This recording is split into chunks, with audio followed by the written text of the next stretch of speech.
¿Cómo están? Bienvenidos a nuevamente esta coproducción de la Universidad Católica de Santa Fe y la Arquidiócesis de Santa Fe de la Veracruz. Esta semana el tema será el diálogo entre el mundo adulto y el mundo juvenil. Para ello invitamos al doctor Lucas Pacelli y a Miriam Costamaña, profesora de Ciencias de la Educación, ambos docentes de la Universidad Católica, para que nos ayuden a reflexionar sobre la necesidad de crear puentes para mejorar la comunicación entre los adultos y los adolescentes y jóvenes, y además para hablar de los fenómenos de violencia y la necesidad que existe hoy de que los adultos nos comprometamos con esta realidad para acompañar el crecimiento y el desarrollo de las jóvenes generaciones. Presentados los temas, vamos a las notas.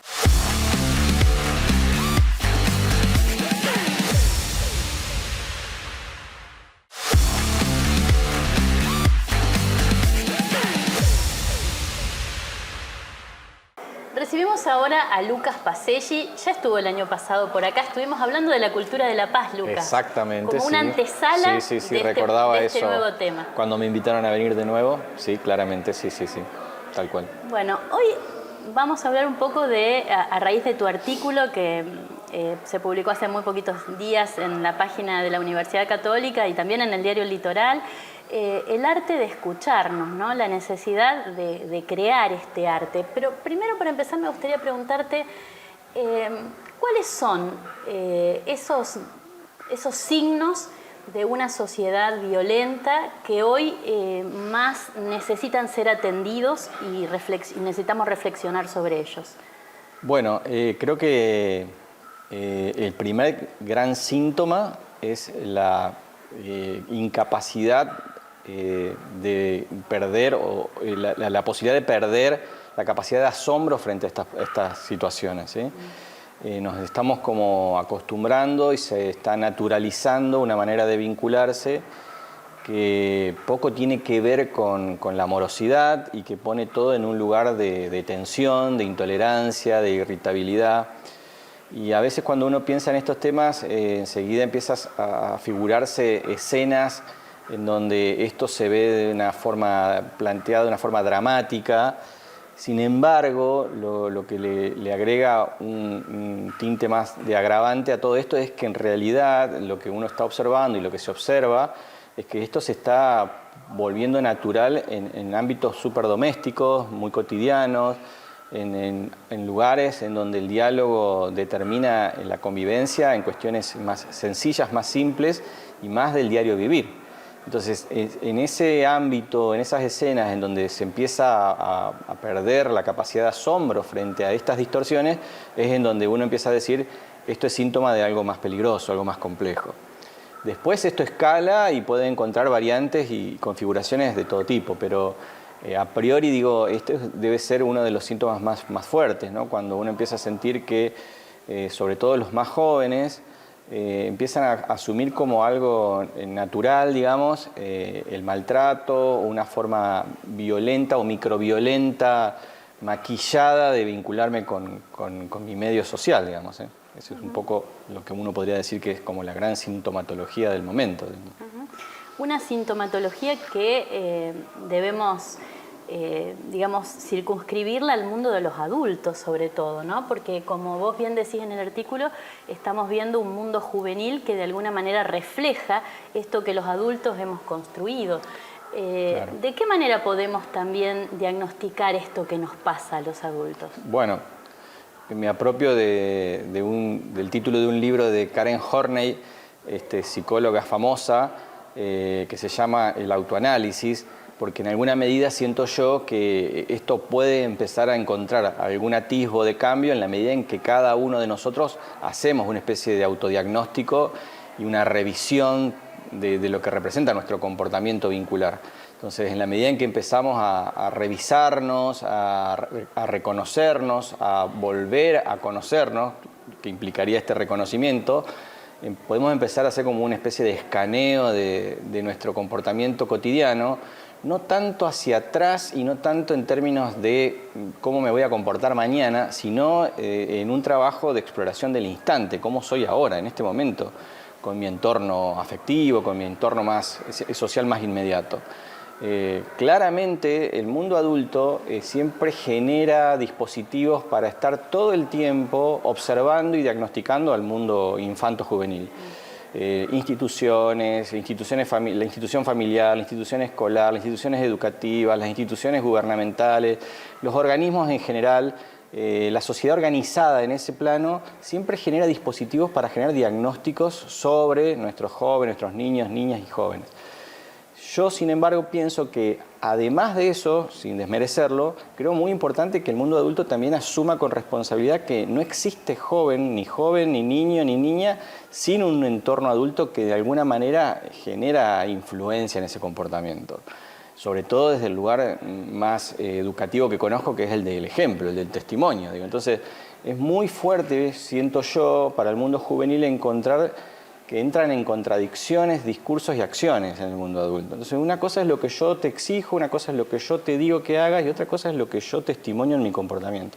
Entonces, me parece que si podemos hilvanar, digamos, ese nivel de autodiagnóstico, digámoslo así, de autorreconocimiento que yo puedo hacer sobre mi comportamiento como adulto, con la manera de educar, criar a través del testimonio y el ejemplo, me parece que podemos llegar a contribuir de otra forma a la construcción de una sociedad más pacífica. Bueno, con Miriam estábamos hablando un poco de esta necesidad de crear esos espacios de diálogo para poder escuchar en profundidad y poder generar esos mecanismos en que el diálogo aflore, porque esto no es tan fácil.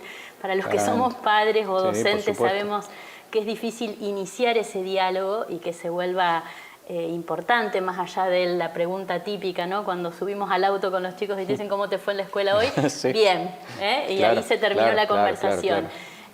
Bueno, ¿qué mecanismos debemos habilitar o empezar a entrenar también los adultos para poder llegar al corazón de nuestros jóvenes, de nuestros adolescentes? Me parece fundamental que para que un adulto encuentre la vía de encuentro, valga la redundancia, de diálogo con los jóvenes, está la importancia de reconocerse como alguien que alguna vez fue joven, ¿no? ¿Sí? Ese nivel de horizontalidad en lo que representa el encuentro, al hablar con vos, teniendo en mí presente que alguna vez estuve yo, pasé yo, atravesé yo la etapa de la juventud con todas las implicancias que eso tiene, me parece a mí que hace a las ventajas de poder decir nos encontramos para hablar de igual a igual. Siempre considerando y teniendo en cuenta la importancia de los roles, ¿no? Y de las funciones, digamos, que uno cumple en la crianza, ¿no? Pero me parece que una manera de promover ese encuentro, esa posibilidad de diálogo es que sea un encuentro humano. Esto significa, en buena medida, lo que vos sentís, lo que a vos te pasa, diferente, también a mí me pasó en algún momento de mi vida. Entonces, salir de ese estado de empatía en el cual yo puedo ponerme en tu lugar solo por el hecho de que soy humano, tan humano como vos, y ponerme más en el lugar de la compasión y poder decir eso que a vos te pasa, a mí me duele porque te pasa a vos, pero también me duele, me alegra, lo celebro porque alguna vez también lo viví. Entonces es como una especie de encuentro de las vivencias, ¿no? Después está la posibilidad de revisar los lenguajes. Este es un tiempo en el cual la palabra como medio de comunicación se encuentra atravesando una de sus etapas más críticas, ¿no? El auge de la palabra, escrita en todas sus formas, pronunciada en todas sus formas, frente a la paradoja del silencio que comunica, que dice. Entonces, me parece a mí que el mundo adulto tiene que hacer una lectura más crítica de esto y posicionarse de una manera diferente frente al uso de los lenguajes. Una de las formas que el mundo juvenil ha encontrado de bloquear el acceso del mundo adulto es precisamente modificando los lenguajes, las maneras de expresarse. Y el mundo adulto padece ese bloqueo y sufre cuando te dice no sé cómo llegarle, no sé cómo hablarle, no sé cómo expresar. En buena medida eso pasa porque desconocemos esos lenguajes y está muy bien que así sea, me parece que eso debe ser respetado, pero empezar por admitir que uno no tiene la potestad total sobre los lenguajes humanos, sino que uno tiene que aprender con el joven a expresarse también. Hemos sido adultos que que hemos tenido también esta experiencia o en realidad también estamos de alguna manera adoleciendo de la escucha? ¿Hemos sido una generación poco escuchada o que ha esquivado el conflicto? Es difícil decirlo de una forma taxativa. Claramente todos hemos pasado por distintos momentos de nuestra vida, todos hemos sido jóvenes y siempre es conveniente hablar de etapas de la vida de manera situada, histórica y culturalmente. Lo que sí es cierto es que nuestra adultez afronta hoy un mundo en el cual las juventudes poseen un montón de ventajas en lo que representa la interrelación con el mundo que nosotros quizás no teníamos. Entonces, a veces me parece a mí que la impotencia adulta frente a la necesidad de comunicación con el mundo juvenil tiene más que ver con este enojo frente a cómo el mundo se me está yendo un poco de las manos, porque eso implicaría conocer muchas cosas que no conozco a esta altura. Y cómo, que no puedo controlar. Y que no puedo controlar. Y cómo me adapto yo, ¿no? Entonces, a veces siento como que el mundo adulto le pide al mundo juvenil, a los jóvenes, adaptarse al mundo de los adultos, cuando en realidad me parece que la ecuación es al revés. Digamos, la inversión debería ser otra. Ver yo de qué manera puedo adaptarme a un mundo que desconozco, que me resulta difícil, complejo, a la cultura algorítmica, a la cultura del aceleramiento. Encontrar ritmos diferentes en tiempos en donde los ritmos parecen prefijados, preconfigurados, en donde todo parece, insisto, como decía al principio, natural, común, habitual, acostumbrado. Digo, ver de qué forma todavía sigue estando latente lo esencial. Lo esencial es que el gesto más simple dice un montón. Y eso es tan común para los jóvenes de ayer, para los jóvenes de hoy, para los adultos de ayer y para los adultos de hoy y mañana. Digo, ahí es donde nos podemos sentir iguales, comunes, donde podemos sentir parecidos, semejantes. Y entonces ahí sí reconstruir las miradas, reconstruir las vinculaciones, las relaciones, la manera de relacionarse desde un lugar más auténtico, que en definitiva es un poco lo que me parece que esta cultura algorítmica está provocando. Una especie de gran condición de artificio, ¿viste? Como que todo está marcado por la configuración del perfil, la estética de ese perfil, el posteo, la estética del posteo, la velocidad del posteo. Bueno, todo eso, los seguidores, todo eso nos lleva a un lugar que pareciera ser como ajeno, ¿no? Al cual entramos y del cual salimos cuando queremos. La vida es mucho más que eso, ¿no? Lucas, muchas gracias. No, por favor, al contrario, ustedes, como siempre.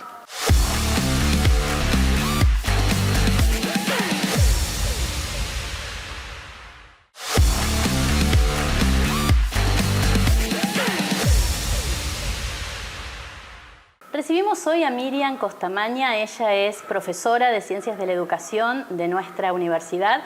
Miriam, ¿cómo estás? Bienvenida. Bien, bueno, muchas gracias. La verdad que nerviosa, un poco nerviosa acá con ustedes para conversar porque es la primera vez que es la primera vez que te invitamos. Así que muchísimas gracias por la invitación y muy honrada.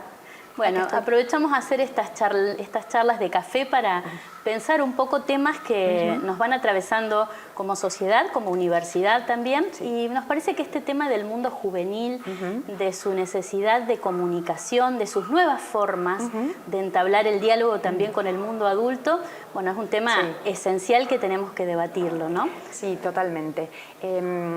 Yo creo que más que a veces nos preguntan si la juventud tiene más ganas de expresarse. En realidad yo creo que la necesidad de expresión estuvo siempre, pero que ahora hay como más espacios habilitados, más canales, más lenguajes como para hablar de emociones. Está bien hablar de las emociones, está bien hablar de la salud mental, como que esto ha permitido que los jóvenes se expresen más. Lo que no quiere decir que antes no hayan tenido a lo mejor esas necesidades. Pero sí confío plenamente y soy una convencida del poder de la conversación, ¿sí? Tanto la conversación hacia nosotros mismos como con los otros, me parece que es una herramienta extraordinaria para transformar nuestras vidas. En la experiencia del aula, los jóvenes hoy manifiestan esas emociones, las expresan, las comunican, ¿de qué modo? Sí, absolutamente.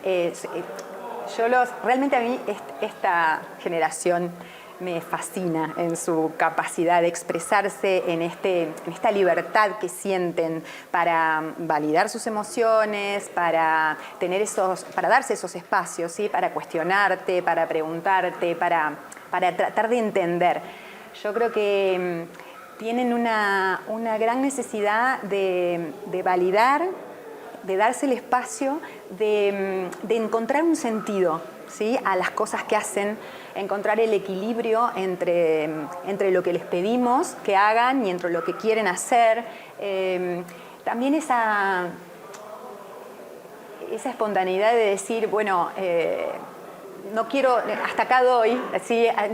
No quiero diferenciarme, ¿sí? No me exijas más de acá, o cambiarte las reglas del juego. Creo que es una generación que nos está enseñando un montón de cosas y nos está desafiando a salir de la zona de confort como docentes, muchísimo. Como docentes y como adultos, en general. Pensando, ¿no? en este rol fundamental que tenemos también de ser faros, de ser guías, de acompañar los procesos, ¿cómo les estamos habilitando la palabra? Yo creo que es importante ser humildes e ir a lo simple. Yo creo que los espacios de diálogo no tienen que ser forzados, no tienen que ser consejos, ¿viste? Cuando les querés, no ir por ahí.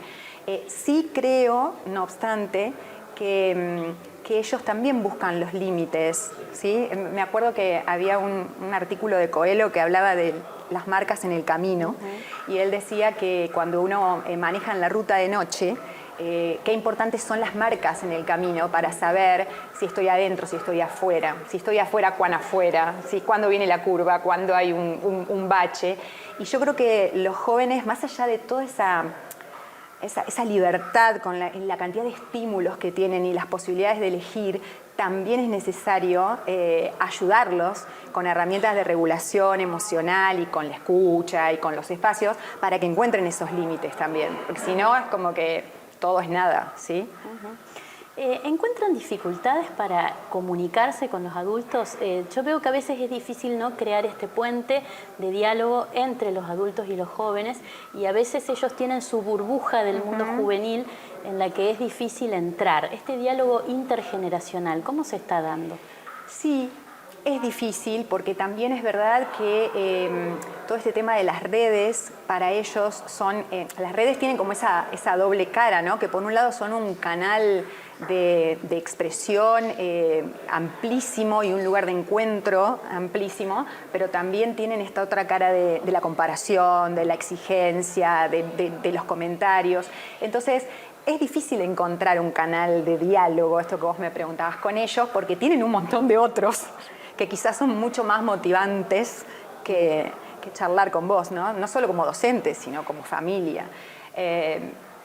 Es un trabajo diario, es una predisposición diaria, ¿no? Y además también esta cosa de ser genuinos, ¿no? Porque uno cuando los mira a los ojos, o a tus hijos, o a los estudiantes que tenés en tu aula, no puedes semblantear todo el tiempo. Ellos ven lo que haces, ven cómo te comportás, ven si realmente tu intención de conectar con ellos es genuina, ¿no? Entonces, creo que pasa por ahí, por ponerse en el lugar del otro, por darles el tiempo, porque a veces uno lo hace todo como medio apurado o tratando de automatizar algunas cosas y bueno, no va por ahí.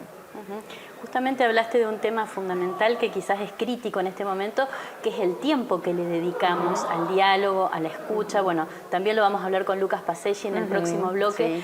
Sí. Pero ¿cómo ves que se van creando esos espacios entre ellos y con los adultos? Y mira, hay un autor, Víctor Coopers, que es un psicólogo que, bueno, a mí me gusta, yo lo sigo mucho, y él dice: lo importante es que lo más importante sea lo más importante, o algo así, como lo más importante es que lo más importante sea lo más importante. Como que suena como un trabalengua, pero creo que es fundamentalmente eso, ¿no? Cómo conectar con ellos, y es realmente tomar conciencia de los momentos de esos momentos, porque no todo el tiempo podemos conectar con ellos, ¿sí? Y tampoco nosotros todo el tiempo estamos con la misma predisposición. Entonces, bueno, recuperar eso, ¿no? Lograr ver eso, lograr tomar conciencia de esos momentos que son muy valiosos y buscarle la vuelta. También es verdad que nosotros tenemos que hacer un esfuerzo por conocer sus lenguajes, ¿no? Porque en otras épocas era como más monótono, teníamos todo, no cambiaba tanto, pero ahora ellos tienen tantos otros códigos, tantas otras formas de comunicarse, tantas otras formas de decir, que nosotros tenemos que aprender mucho de eso para poder comprender estas codificaciones. Bueno, creo que es estar alerta a esos momentos y saber aprovecharlos. En este momento bisagra en el que están nuestros jóvenes preparándose para salir al mundo laboral, a las escuelas, en este caso, en el caso de la educación, ¿cómo ven ellos o cómo analizan todos los fenómenos de violencia que estuvimos viendo en los últimos tiempos en el mundo escolar? ¿Qué tema ese? Yo creo que todo tiene que ver con un signo de época, ¿no? También. Creo que hace muchos años que venimos escuchando discursos de odio en diferentes órdenes mundiales. Y eso no colabora, ¿no? Un poco por lo que decíamos antes, ¿no? No es solo lo que nosotros decimos, sino lo que hacemos, y ellos nos están mirando todo el tiempo. Las redes tampoco colaboran, porque detrás de ese anonimato hay mucha cosa que se dice que no está buena y que lesiona profundamente la autoestima de las personas y demás. Con lo cual, no sé, yo los noto como muy movilizados por todas estas cosas y con muchas ganas de prepararse y de hablar de las cosas que les pasan y de lo que sienten, como para poner sobre la mesa estos temas, ¿no? No taparlos ni tampoco esquivarlos, sino preguntarse, cuestionarse y pensar y conversar. Esto que hablábamos antes, ¿no? De la conversación como un elemento vital para poder decirnos las cosas y tratar de cambiarlas. Tomar conciencia es fundamental. Hay otros actores fundamentales en la vida de los adolescentes, los jóvenes, los padres. ¿De qué manera debemos reaprender a hablar con los chicos? ¿Qué habilidades debemos incorporar en este momento histórico de la vida de los jóvenes para poder entablar un diálogo real, profundo? Dificilísima pregunta. No estoy preparada para esto porque soy madre también. No, desde mi humilde opinión de madre más que de docente, vuelvo a repetirte esto de validar ver lo importante. Primero, poder ocuparnos de lo importante, ¿sí? Que eso no es tan común, ¿sí? Uno va pasando de largo y como en una vértigo, una vorágine el día a día, y qué importante para nosotros detenernos y escuchar y mirar y darnos cuenta de la presencia y de la ausencia también, ¿no? De cuando hay estímulo y cuando no lo hay, porque todos son datos que nos dan, que nos brindan nuestros hijos o los mismos estudiantes, ¿no? No es solo el que te habla mucho, sino el que no te habla también. Y a mí me parece que ahí es fundamental lo que decíamos antes del espacio, de lograr que ellos puedan validar sus emociones, no tratar de ser los padres que aconsejan todo el tiempo, sino tratar de escuchar, de que ellos sientan que lo que les pasa importa. Y también esto que decía antes, ¿no? Que nuestros hechos digan más que nuestras palabras para que puedan refugiarse. Yo siempre me gusta pensar al hogar como ese lugar seguro y lograr que nuestros hijos sientan que el hogar es el lugar seguro es día a día, paso a paso, o sea, no se puede lograr con recetas mágicas. Hay otro autor, vengo trayendo autores como luego, hay otro autor que se llama Lucas Raspal, que él tiene una frase, un libro que se llama "Si hay suelo, no hay techo". Y a mí me parece súper significativa, porque ese ladrillito que vas poniendo en lo sólido que des para tu hijo hará que él no tenga techo, ¿sí? Y un poco traigo también acá a Bauman con su metáfora de la liquidez, ¿no? Hoy los chicos viven épocas mucho más difíciles que las nuestras en cuanto a encontrar su lugar, porque todo es como muy líquido, ¿no? Va tomando la forma de por donde pasa y esas estructuras que antes teníamos que nos contenían más, no están más. Entonces hay que acompañar, mirar todo el tiempo. Miriam, muchísimas gracias. Gracias a vos, me sentí muy cómoda a pesar de mis nervios, así que ahora puedes gracias tomarte y el cafecito. felicitaciones por el espacio. Gracias.